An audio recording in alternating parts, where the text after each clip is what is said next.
This morning, I spoke with, and Vice President Biden spoke with Mayor Joe Riley and other leaders at Charleston to express our deep sorrow over the senseless murders that took place last night.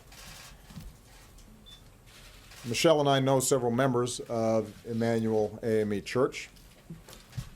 We knew their pastor, Reverend Clementa Pinckney, who, along with 8 others, gathered in prayer and fellowship and was murdered last night.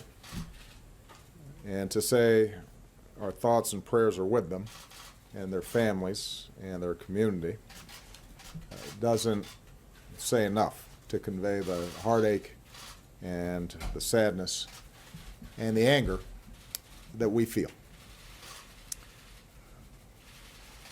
Any death of this sort is a tragedy. Any shooting involving multiple victims is a tragedy.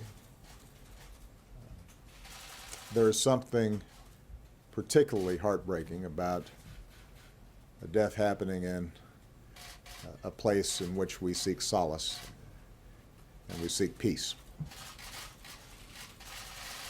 in a place of worship. I've had to make statements like this too many times. Communities like this have had to endure tragedies like this too many times. We don't have all the facts, but we do know that, once again, innocent people were killed in part because someone who wanted to inflict harm had no trouble getting their hands on a gun. Now is the time for mourning and for healing. But let's be clear.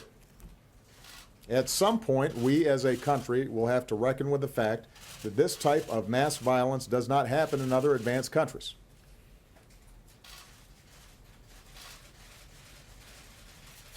It doesn't happen in other places with this kind of frequency.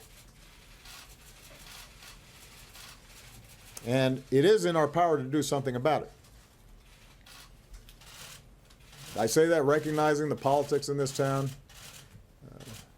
foreclose a lot of those avenues right now.